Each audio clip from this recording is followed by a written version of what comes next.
drink the blood of your enemies, and send your calls to voicemail. These episodes of From keep getting crazier. If you're new to these types of videos, this is an in-depth guide on all the show's biggest questions where we try to look at all the clues and see what's really going on. I don't want to waste any of your time, so make sure to like and subscribe because here we go. The episode begins with that call from Thomas, Jim and Tabitha's son, who died as an infant after falling off the side of a table. It's ironic he uses the telephone as it was a telephone call that distracted his parents, resulting in him rolling off the table. Now, is this actually Thomas? Most likely not. Rather, this is the evil that has a hold over the town, finding another way to torment its citizens. Remember, this entity posing as Boyd's wife said that it feeds off the suffering of the people. And what better way to make Jim suffer than having his dead son call? Tabitha's been up all night analyzing Miranda's paintings, yet frustratingly hasn't made any breakthroughs. That is until she hears Miranda's bottle tree in the backyard.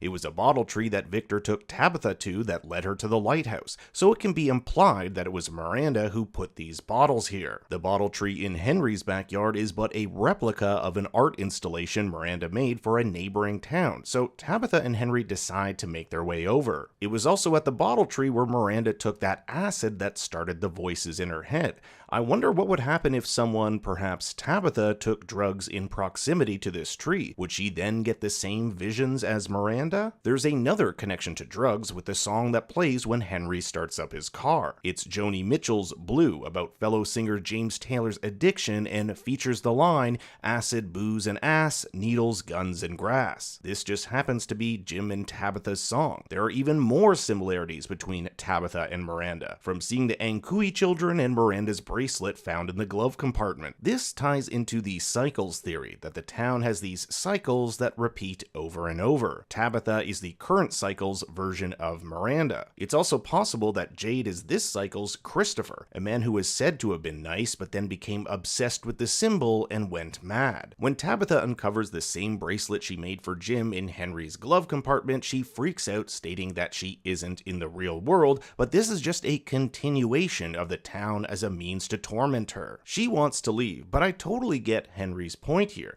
This woman came out of the blue, told him that his son was still alive, and now she's just going to disappear? Well, he drives off and the two get into a crash. Now here is where things get real spicy. The episode ends with the ambulance coming across a downed tree, which we all know means they are back in From Town. Now this has tons of implications. First, it likely means we'll get a reunion between Victor and his father. Other than Henry and Tabitha, we'll also have 3 new characters, 2 paramedics and a police officer. Not to mention that this ambulance probably has some much needed medical supplies, and the officer will likely have a gun. Who knows if any of these new characters will become regulars or if they'll get killed off ASAP. I gotta believe that Henry survives, otherwise what was the point of having Tabitha come to the real world if she's just going to get sucked back in again? I imagine we'll see a Victor-Henry reunion sometime soon. Last episode, Victor grabbed his drawings and he said, quote, "I can't stay here anymore." He's got a drawing of trees, and we know in the past he's kept a record of them and even stated that they move. In Victor's next scene, he'll arrive at Sarah's house with this dirt-covered suitcase, which we can guess is the thing he dug out of the ground.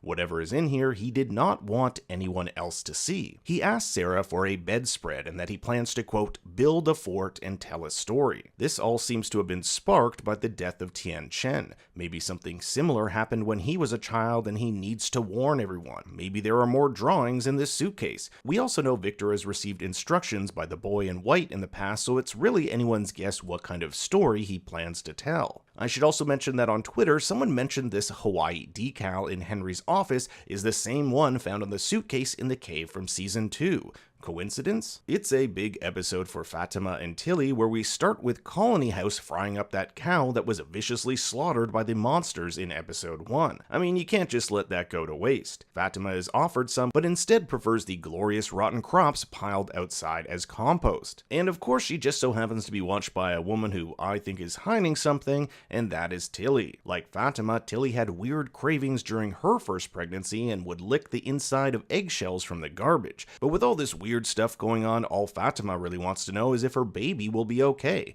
and lucky for her, Tilly has the perfect idea. When she busts out the tarot cards, Fatima is angered that Tilly would goof around about something so important, but Tilly says these cards are the real deal. In fact, the cards predicted her cancer and her arrival to this town. It's almost as if Tilly wanted to come to this town. The first time we see her, she's dancing in the rain when she arrives. What Fatima wants to know is if the baby is going to be okay. However, as Tilly reveals the cards, a crow crashes into the house and dies. We never get to see what the card says. Crows are what appeared in the sky when the Matthews family first arrived in town. Symbolically, they represent death and have been known as messengers between worlds. Elgin also has a black bird on his shirt, but not exactly sure that's a crow. Elgin is also seen getting some rest. He's been hesitant to sleep after all his nightmares about the drowned woman. And don't think I didn't notice how Tilly remarked that it was good he was getting some rest. A small group arrives to gather the crops from the village Jim and Kenny discovered last episode. The group surmises these totems may have been used to ward off the monsters. I wonder if they can be used like stronger versions of the talisman, to create an outside perimeter the monsters cannot penetrate. We also don't know what creature or thing was outside Jim and Kenny's cabin when they first stayed the night. After getting pissed off by Dale, Jade wanders off into the woods and stumbles upon a one-eyed pioneer. I don't actually know if he's a pioneer, but that's just what I'm going to call him for now. This isn't the first time Jade has seen someone with one eye. In season 1, he was chased by a one-eyed Civil War soldier. We've also seen another character pinned to a tree, which was done by the monsters, so we can assume this is what happened to him. Also looks as though it's a railroad spike that was put into his head.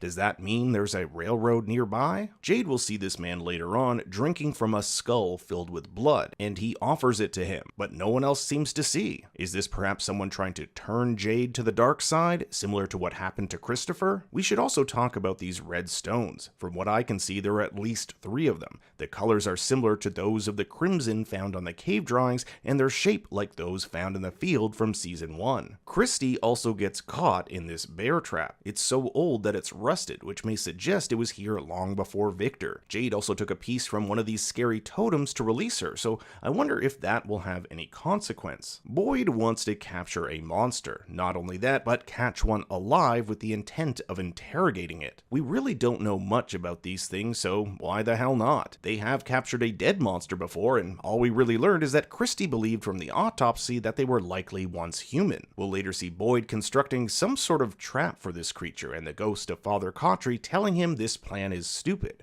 Is that because Father Cautry doesn't want Boyd learning more about these things, or is he genuinely concerned for his safety? Later in the episode, Boyd asks if he can switch sleeping spots with Randy so he can have a better look at these monsters at night. I should also mention that Randy sees these cicadas come after him. It appears to be all in his mind since Boyd did not see them, but this is rather concerning considering he was supposed to be rid of them after the destruction of the music box. Bacta, who we haven't really seen much of this season, also reminds us that it was her grandmother who sang the creepy nursery rhyme from last season. We still don't know the connection to that yet, but the fact she brought it up leads me to believe Miranda, Julie, and Randy aren't done with whatever took over them. In my past videos, I've theorized that they could be subconsciously sabotaging the town, or they might be sleeper cells for the evil entity ready to be activated at any time. And 2 things I noticed but I wasn't quite sure where to put them was the talisman symbol on Ellis's jeans and just how emo Ethan's become. He's basically given up on his mom, which really pisses Jim off. Now it's time for trailer sleuthing, where we look at some of the clips from this season's trailer to see where the show might be headed. In this clip, Victor tells Sarah that he has to remember what's missing here since so many things have changed. You can see it looks like he got those bed sheets he asked for. Victor usually remembers things with his drawings, which is why I think that's likely what's in this suitcase. However, it could be any number of other things that could help him remember. There also seems to be some sort of attack on Colony House where Nikki gets injured. Here's Randy swatting away on the pavement. Seeing as how he hallucinated cicadas, this is likely another one of those attacks. This may be right before this shot here of the ambulance coming into town. It's possible Randy is luring these guys into Boyd's trap, and suddenly Tabitha's ambulance appears, ruining the plan. Here's Detective Acosta from the ambulance with a monster behind her. Looks like one of the paramedics is dead in the background, and it looks like she has her gun. We'll see Boyd confronted by one of these monsters who has the key to the ambulance. We don't know where the occupants are and if they were able to escape. So that does it for this week's episode. I want to hear your theories and what you thought about it in the comments below. Thanks for watching. Be sure to like and subscribe, and for more bad takes, you can follow me on Twitter and Instagram at ThinkStoryYT.